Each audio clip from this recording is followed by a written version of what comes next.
Hi friends, good evening everyone. I am Manish दुआ और आज की क्लास में मैं आपको पढ़ाऊंगा business cycle. Business cycle CA foundation के सिलेबस में एक बहुत ही इम्पोर्टेंट कंसेप्ट है। बिजनेस साइकिल हालांकि और भी कई लेवल्स पर पूछा जाता है। अगर आप बीकॉम की तैयारी कर रहे हैं, बीबीए की तैयारी या एमबीए की तैयारी कर रहे हैं तो भी आपको बिजनेस साइकिल आपको बहुत इम्पोर्टेंट कंसेप्ट है। तो मैं आज की वीडियो में आपको बिजनेस साइकिल पढ़ाऊंगा। चलिए शुरू करते हैं वीडियो। लेकिन एक बात और बता देते हैं, इस संडे को आपका सीए फाउंडेशन का कॉम्बैट हो रहा है।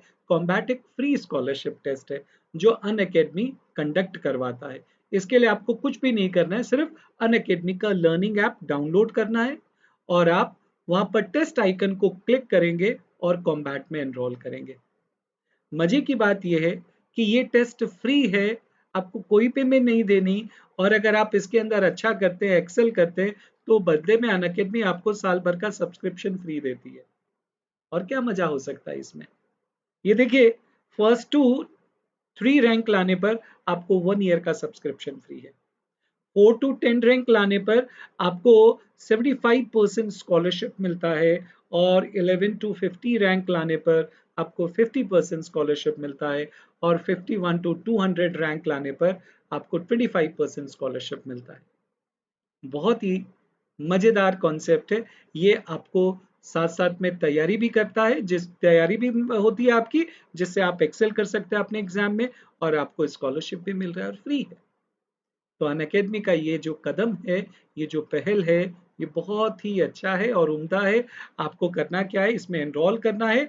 संडे को होता है, तो अभी जो कमिंग संडे है, इस संडे को आपका कॉम्बैट है, तो फटाफट एनरोल कर लीजिए। 12 बजे टेस्ट है और जब आप इसके अंदर एनरोल करेंगे तो इनवाइट कोड आपको पूछेगा, तो आप सी एस मनीष का इनवाइट कोड यूज कर सकते हैं।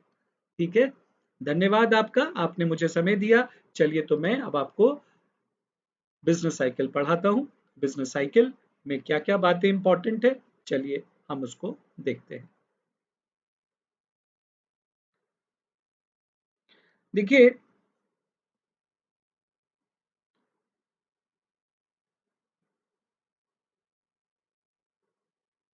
बिजनेस साइकिल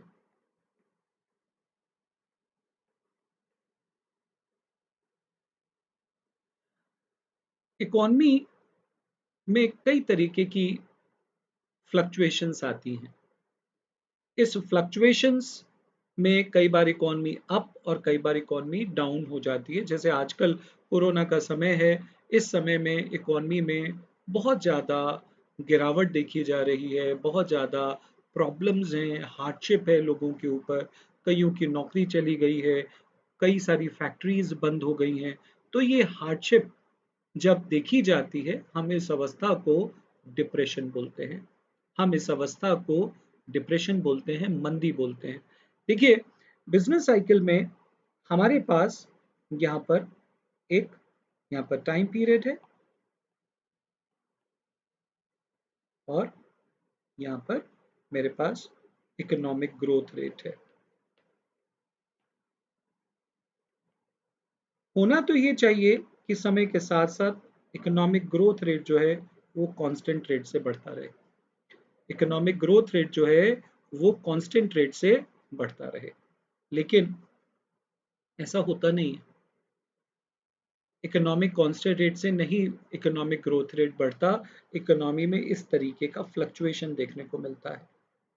यस, ये जो फ्लक्चुएशंस आप देख रहे हैं, ये फ्लक्चुएशंस, रिदमिक फ्लक्चुएशंस को हम बिजनेस साइकिल बोलते हैं, क्योंकि ये साइकिलर मैनर में आता है और फिर से रीअकर करता है।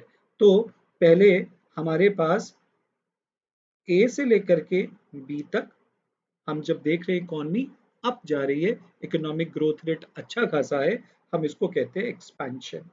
हम इसको क्या कहते हैं? एक्सपेंशन।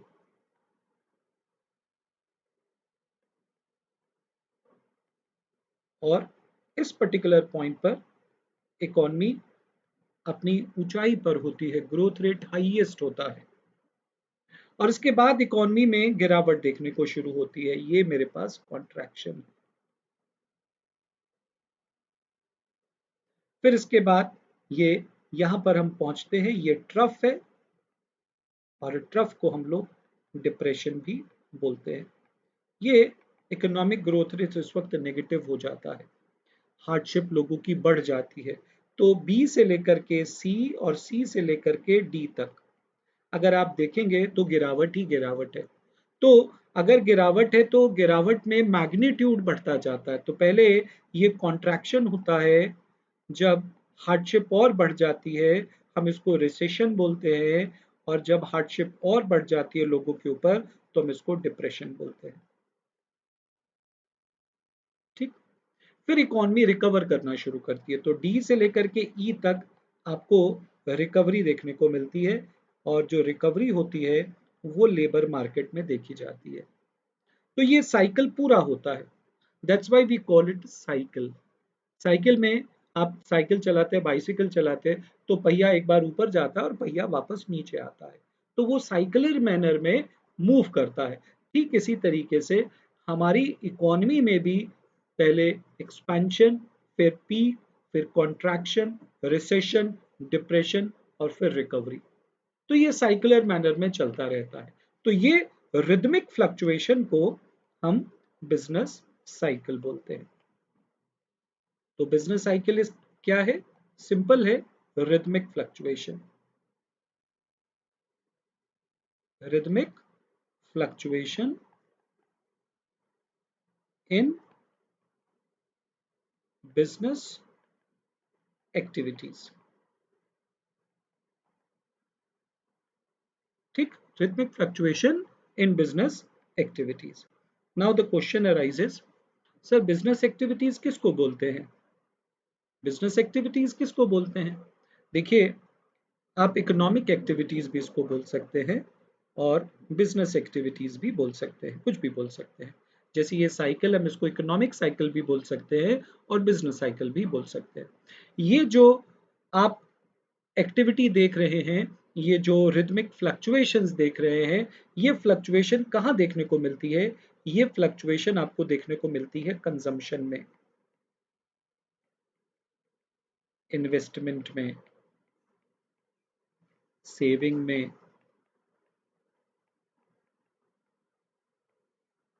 प्राइस में, स्टॉक मार्केट में, स्टैंडर्ड ऑफ लिविंग में, ये सब चीजें बदलती हैं। तो जब कोई भी फ्लक्चुएशन आता है तो फ्लक्चुएशन यहाँ पर रजिस्टर होता है। कंजम्पशन बदलता है, इन्वेस्टमेंट बदलता है, सेविंग बदलता है, प्राइस बदलता है, स्टॉक मार्केट बदलता है, स्टैंडर्ड ऑफ लिविंग बदलता है। तो rhythmic fluctuation in the economic activity is called as business cycle. अब जो बिजनेस साइकिल है, इसके कुछ खास कैरेक्टरिस्टिक आपको पता होने चाहिए। ये कैरेक्टरिस्टिक्स क्या है, तो ध्यान से सुनेंगे।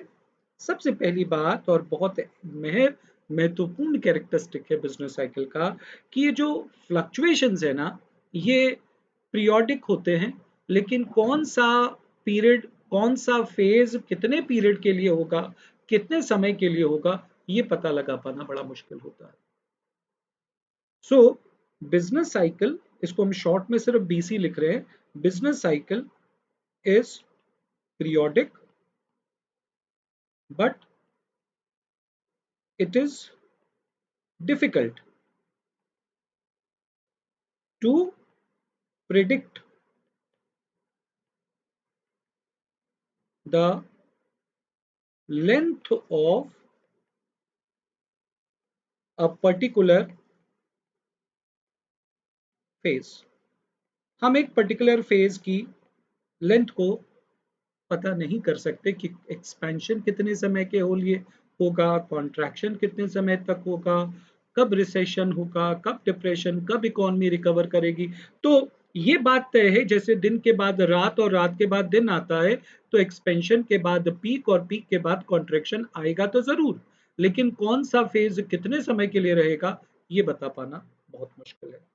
दूसरी बात, business cycle is not so smooth. ये इतना स्मूथ होता नहीं है जैसे कि आप दिखाई दे रहा है। इस तरीके से आपने स्मूथली इसको बना दिया है, लेकिन ये एग्जैक्टली ऐसा होता नहीं। ये इट कैन बी इरेटिक, ये इस तरीके का हो सकता है, ऐसा हो सकता है, ऐसा हो सकता है, किसी भी तरीके का आपको इसके अंदर फेस जो है वो शार्प हो सकता है, डीप हो सकता है। तो ये so it's not so smooth, it is very erratic. तीसरी बात, business cycle is commonly seen in free market। ये फ्री मार्केट में देखने को मिलता है। अब सवाल उठता है कि सर फ्री मार्केट किसको बोलते हैं? फ्री मार्केट बोलते हैं जहां पर गवर्नमेंट की इंटरवेंशन नहीं होती, लेसेज फेयर इकोनॉमी को। लेसेज फेयर इकोनॉमी को हम बोलते हैं फ्री मार्केट, जहां पर गवर्नमेंट की इंटरवेंशन नहीं होती। अगर गवर्नमेंट की इंटरवेंशन होगी तो गवर्नमेंट डेलिबरेटली स्टेप्स उठाएगी और इकोनॉमी को कॉन्ट्रैक्शन में जाने से रोकने का प्रयास करेगी। तो फिर कॉन्ट्रैक्शन के बाद तो रिसेशन आएगा नहीं, तो वो रिस्ट्रिक्ट हो गया ना, because of the action taken by the government. So वो इकोनॉमी में हम पूरा फेज नहीं देख पाएंगे। इसलिए कहा गया इस तरीके के चार फेजेस आपको तभी देखने को मिलते हैं जब इकोनॉमी में गवर्नमेंट की इंटरवेंशन ना हो। इसके अलावा business cycle is contagious is nature. Contagious is nature, यानी कि ये एक कॉन्टेजियस का मतलब होता है जैसे जैसे कोरोना है वो एक व्यक्ति से दूसरे व्यक्ति को फैलता है, ठीक उसी तरीके से बिजनेस साइकिल का जो इम्पैक्ट है वो एक इकोनॉमी से दूसरी इकोनॉमी में फैलता है। जब बबल बर्स्ट हुआ, आईटी बबल बर्स्ट हुआ अमेरिका में, तो उसका इम्पैक्ट इंडिया में भी देखने को मिला, है ना? तो इकोनॉमी में जो कुछ भी अप्स एंड डाउन्स होते हैं, एक पर्टिकुलर इकोनॉमी, आजकल ग्लोबलाइजेशन का ज़माना है, तो ग्लोबलाइजेशन की वजह से एक पर्टिकुलर इकोनॉमी में कोई कमी आती है या किसी पर्टिकुलर कोई प्रॉब्लम आती है, तो वो प्रॉब्लम का जो इम्पैक्ट है वो दूसरी इकोनॉमी में भी महसूस किया जाता है। That's why we call business cycle is contagious in nature. इसके अलावा business cycle affect mostly the consumer durable and capital goods industries। Capital goods industry, देखिए बिजनेस साइकिल में वैसे तो हर इंडस्ट्री को इसका फर्क पड़ता है, लेकिन जो सबसे ज़्यादा फर्क पड़ता है वो कंज्यूमर गुड्स और कंज्यूमर ड्यूरेबल और कैपिटल गुड्स इंडस्ट्री को पड़ता है। वो कैसे? तो मेरी बात को ध्यान से सुनिए। देखो, खाना तो हम हर सिचुएशन में खाएंगे, चाहे एक्सपेंशन हो चाहे कॉन्ट्रैक्शन हो, हम खाना तो नॉर्मली जैसे खाते हैं वैसे ही खाएंगे ना। लेकिन अगर हम बात करें, गाड़ी है, मोटरसाइकिल है, हमारा टीवी हो गया, रेफ्रिजरेटर हो गया, इन सब चीज़ों को हम खरीदना बंद कर देते हैं जब कॉन्ट्रैक्शन का समय होता है या रिसेशन होता है, क्योंकि हम अपने पैसे को सेव करते हैं ताकि हमें और कोई दिक्कत का सामना ना करना पड़े। तो अगर फर्क पड़ता है तो कंज्यूमर ड्यूरेबल आर्टिकल्स को पड़ता है, कैपिटल गुड्स इंडस्ट्री को पड़ता है। व्यापारी लोग जो मशीनों के ऑर्डर्स देते हैं उन ऑर्डर्स को कैंसिल कर देते हैं इस समय में। तो बिजनेस साइकिल में मोस्टली इन चीजों को ज्यादा फर्क देखने को मिलता है। ठीक है, तो ये बिजनेस साइकिल के बारे में मैंने आपको बताया, और बिजनेस साइकिल में बहुत सारा और भी कुछ है। नेक्स्ट वीडियो में मैं आपको बिजनेस साइकिल के बारे में और जानकारी दूंगा। इसी तरीके से वीडियो को वॉच करते रहिए, शेयर करते रहिए, अपने दोस्तों को भी बताइए अनअकैडमी की क्लासेस के बारे में, और आगे बढ़ते रहिए। धन्यवाद आपका। So see you in the next video. Bye bye, take care of yourself, good night.